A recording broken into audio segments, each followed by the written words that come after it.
बहुत समय पहले उस गांव में बबलू नाम का एक खिलौने वाला था। वो बाजार में अच्छे खिलौने बेचा करता था। अच्छे खिलौने होने के कारण सब उससे खिलौने खरीदते थे। उस गांव में एक और खिलौने वाला था। उसका नाम था कालू। वो बबलू से बहुत जलता था। वो यही सोचता था कैसे बबलू को परेशान किया जाए, लेकिन कालू हमेशा असफल रहता था और बबलू को खिलौने बेचते हुए देखता रहता था। पापा खिलौने, पापा खिलौने। भैया, वो लाल रंग का खिलौना देना मेरे बच्चे को। ये लो बेटा, ये लो। मुझे वो नीले रंग की गाड़ी दे दो अंकल। अरे ये क्या, इतने भीड़ लगाकर खड़े हैं पर फिर भी मुझसे कोई खिलौने खरीदने नहीं आ रहा है। ले लो, ले लो, रंग बिरंग खिलौने ले लो। मैं खिलौने बेचता हूँ, कबार नहीं, दाम कम खिलौना। अच्छा, एक बार खरीदने के बाद चले सालों साल। अरे ये क्या, बाजार में किसी ने इस तरफ मुड़कर भी नहीं देखा। लगता है सब लोगों के कान खराब हो गए हैं। लगता है कुछ ना कुछ गड़बड़ है। बबलू के पास ही जाकर देखता हूं, वहीं पर ज्यादा बच्चे हैं।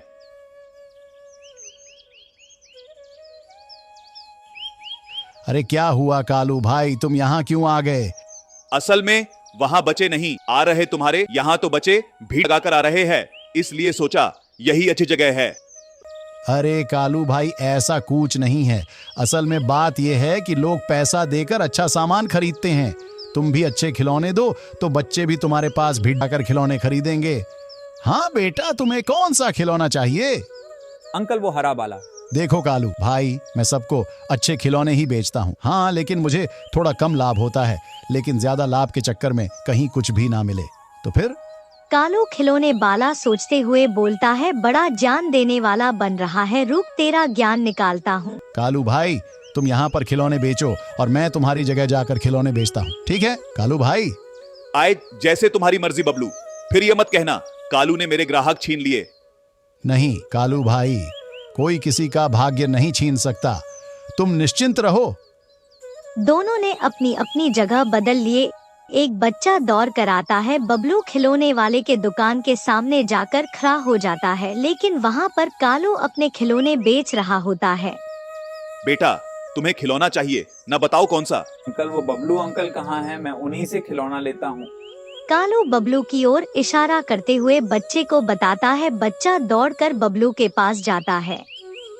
अगले दिन चिंता में घूमते हुए बबलू खिलौने वाले के घर जाता है। तभी वो देखता है कि बबलू अपने खिलौने बेचने के लिए तैयार कर रहा है, और तभी बबलू खिलौने वाला किसी काम से बाहर जाता है और कालू चुपके से उसके घर में घुस जाता है। फिर वो कुछ खिलौने खराब कर देने के बाद जब अपने घर वापस जा रहा होता है तो एक उसको भागते हुए देख लेता है। अरे ये तो कालू खिलौने वाला है, लेकिन ये भाग क्यों रहा है?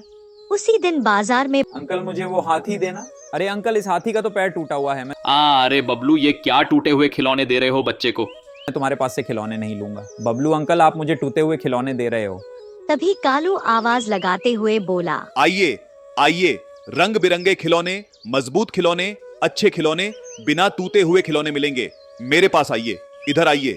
तभी बच्चे दौड़कर कालू खिलौने वाले की दुकान पर चले जाते हैं और उससे खिलौने खरीदने लगते हैं।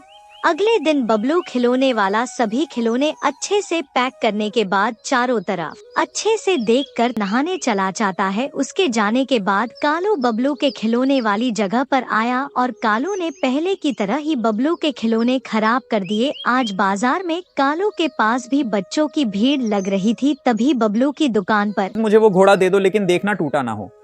नहीं नहीं, कल पता नहीं कैसे टूट गए खिलौने, मुझे पता नहीं चला। बबलू बच्चे को खिलौना उतार कर देता है, परंतु पूंछ भी टूटी होती है। अंकल देखो, पूंछ टूटी हुई है। लेकिन टूटी कैसे? आप भी अंकल, कल हाथी आज घोड़ा, रोज टूटे खिलौने दे रहे थे। क्यों अंकल, ऐसे खिलौने क्यों दे रहे हो आप हमें?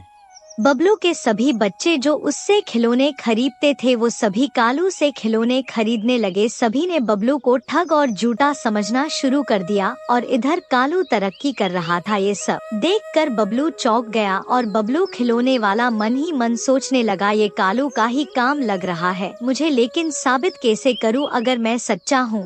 तो एक दिन सबको सच जरूर पता चल जाएगा। कालू खिलौने वाला इसी मौके की तलाश में था। फिर वो मिट्टी के खिलौने बिना पकाए उन पर रंग करके बेचने लगा और लोगों को ठगने लगा और बच्चों को पागल बनाने लगा। अगले दिन हंसते हुए कालू खिलौने वाला अपने घर।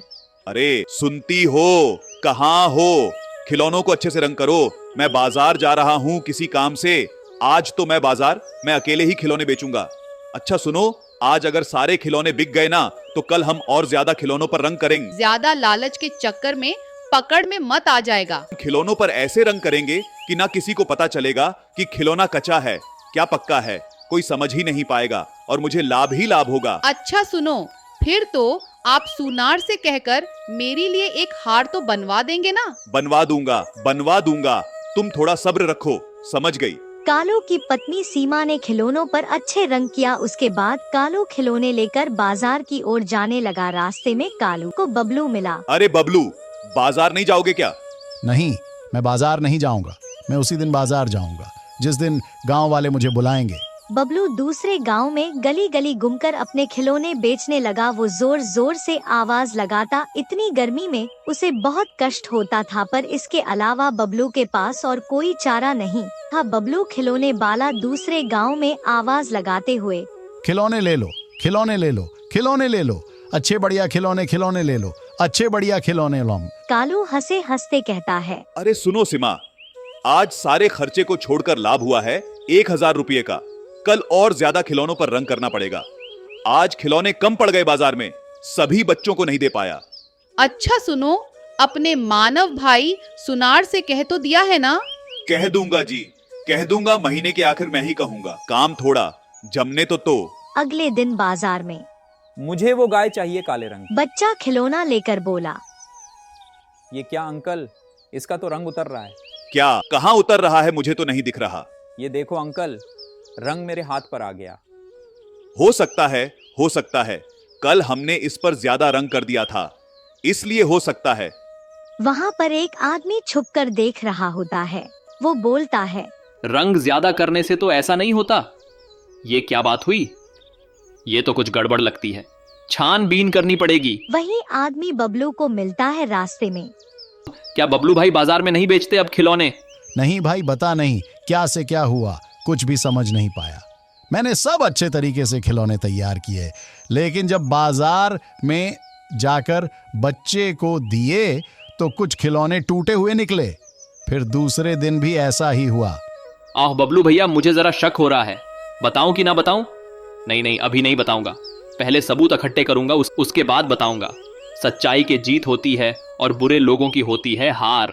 अगले दिन कालू के घर पर वो आदमी कालू की खिड़की के बाहर सब कुछ देख रहा होता है। यह लीजिए कच्चे खिलौने। और कितने कच्चे खिलौने चाहिए? अरे सुनो, आज बहुत सारे बच्चे होंगे, सबको खिलौने देने होंगे। हमारे पास तो रंग भी तो कम है, आज रंग में पानी मिलाते हैं। आदमी मन ही मन, अच्छा रुको बच्चों, रुको, तुम्हें अभी मजा चखाता हूँ। आदमी चिल्लाने लगता है, अरे कोई है? अरे सब के सब कहाँ गए? अरे कोई है? अरे सब कहाँ हो? देखो कालू भाई क्या कर रहे हैं, देखो देखो। इतने दिनों से तुम लोगों ने कच्ची मिट्टी खरीदी है और पक्की मिट्टी का भाव दिया है। देखो देखो कालू भाई क्या कर रहे हैं। कालू खिलौने वाला इसी मौके की तलाश में था। फिर वो मिट्टी के खिलौने बिना पकाए उन पर रंग करके बेचने लगा और लोगों को ठगने लगा और बच्चों को पागल बनाने लगा। अगले दिन हंसते हुए कालू खिलौने वाला अपने घर। अरे सुनती हो, कहाँ हो? खिलौनों को अच्छे से रंग करो। मैं बाजार जा रहा हूँ किसी काम से। आज तो मैं अकेले ही खिलौने बेचूंगा। अच्छा सुनो, आज अगर सारे खिलौने बिक गए ना तो कल हम और ज्यादा खिलौनों पर रंग करेंगे। ज्यादा लालच के चक्कर में पकड़ में मत आ जाएगा। खिलौनों पर ऐसे रंग करेंगे कि ना किसी को पता चलेगा कि खिलौना कच्चा है क्या पक्का है, कोई समझ ही नहीं पाएगा और मुझे लाभ ही लाभ होगा। अच्छा सुनो, फिर तो आप सुनार से कहकर मेरे लिए एक हार तो बनवा देंगे ना? बनवा दूंगा। तुम थोड़ा सब्र रखो, समझ गई। कालू की पत्नी सीमा ने खिलौनों पर अच्छे रंग किया। उसके बाद कालू खिलौने लेकर बाजार की ओर जाने लगा। रास्ते में कालू को बबलू मिला। अरे बबलू, बाजार नहीं जाओगे क्या? नहीं, मैं बाजार नहीं जाऊंगा। मैं उसी दिन बाजार जाऊंगा जिस दिन गांव वाले मुझे बुलाएंगे। बबलू दूसरे गांव में गली गली घूमकर अपने खिलौने बेचने लगा। वो जोर जोर से आवाज लगाता, इतनी गर्मी में उसे बहुत कष्ट होता था, पर इसके अलावा बबलू के पास और कोई चारा नहीं था। बबलू खिलौने वाला दूसरे गांव में आवाज लगाते हुए, खिलौने ले लो, खिलौने ले लो, खिलौने ले लो, अच्छे बढ़िया खिलौने ले लो, अच्छे बढ़िया खिलौने लो। कालू हंसे हंसते कहता है, अरे सुनो सिमा, आज सारे खर्चे को छोड़कर लाभ हुआ है 1000 रुपये का। कल और ज्यादा खिलौनों पर रंग करना पड़ेगा। आज खिलौने कम पड़ गए बाजार में, सभी बच्चों को नहीं दे पाया। अच्छा सुनो, अपने मानव भाई सुनार से कह तो दिया है ना? कह दूंगा जी, कह दूंगा, महीने के आखिर में ही कहूंगा। काम थोड़ा जमने तो। अगले दिन बाजार में मुझे वो गाय चाहिए काले रंग। बच्चा खिलौना लेकर बोला, ये क्या अंकल, इसका तो रंग उतर रहा है। क्या? कहां उतर रहा है? मुझे तो नहीं दिख रहा। ये देखो अंकल, रंग मेरे हाथ पर आ गया। हो सकता है कल हमने इस पर ज्यादा रंग कर दिया था, इसलिए हो सकता है। वहाँ पर एक आदमी छुपकर देख रहा होता है। वो बोलता है, रंग ज्यादा करने से तो ऐसा नहीं होता। ये क्या बात हुई? ये तो कुछ गड़बड़ लगती है, छानबीन करनी पड़ेगी। वही आदमी बबलू को मिलता है रास्ते में। क्या बबलू भाई बाजार में नहीं बेचते अब खिलौने? नहीं भाई, बता नहीं क्या से क्या हुआ, कुछ भी समझ नहीं पाया। मैंने सब अच्छे तरीके से खिलौने तैयार किए, लेकिन जब बाजार में जाकर बच्चे को दिए तो कुछ खिलौने टूटे हुए निकले। फिर दूसरे दिन भी ऐसा ही हुआ। आह बबलू भैया, मुझे जरा शक हो रहा है, बताऊं कि ना बताऊं? नहीं, अभी नहीं बताऊंगा, पहले सबूत इकट्ठे करूंगा, उसके बाद बताऊंगा। सच्चाई की जीत होती है और बुरे लोगों की होती है हार। अगले दिन कालू के घर पर वो आदमी कालू की खिड़की के बाहर सब कुछ देख रहा होता है। यह लीजिए कच्चे खिलौने। और कितने कच्चे खिलौने चाहिए? अरे सुनो, आज बहुत सारे बच्चे होंगे, सबको खिलौने देने होंगे। हमारे पास तो रंग भी तो कम है, आज रंग में पानी मिलाते हैं। आदमी मन ही मन, अच्छा रुको बच्चों रुको, तुम्हें अभी मजा चखाता हूँ। आदमी चिल्लाने लगता है, अरे कोई है, अरे सब के सब कहाँ गए, अरे कोई है, अरे सब कहाँ हो? देखो कालू भाई क्या कर रहे हैं, देखो देखो, इतने दिनों से तुम लोगों ने कच्ची मिट्टी खरीदी है और पक्की मिट्टी का भाव दिया है। देखो देखो कालू भाई क्या कर रहे हैं। कालू और कालू की पत्नी पंचायत में सिर झुकाकर खड़े हैं। जिन लोगों ने कालू से खिलौने खरीदे हैं वो भी खड़े हैं। पंचायत में आदमी बोलता है, यानी कालू भाई ने बबलू भाई के खिलौने खराब किए। अच्छे कालू बच्चों के खिलौनों में मिलावट करता है, सुनो तुमको सजा मिलेगी। तुम्हें पूरे गांव में गधे पे घुमाया जाएगा और गांव से बाहर निकाल दिया जाए, यह मेरा हुक्म है। और बबलू को खबर भिजवाओ, कल से वो बाजार में खिलौने बेचने के लिए आ सकता है। गांव वाले बबलू के पास आए और बोले, बबलू भाई आप ही बाजार में खिलौने बेचिए, हमारे बच्चों से गलती हो गई। बबलू आसमान की तरफ देखने लगा और उसकी आंखों में आंसू आ गए। गांव वालों की नजर में अब वो चोर नहीं रहा। गांव के सभी लोगों ने बबलू से माफी मांगी और अपनी भूल स्वीकार की।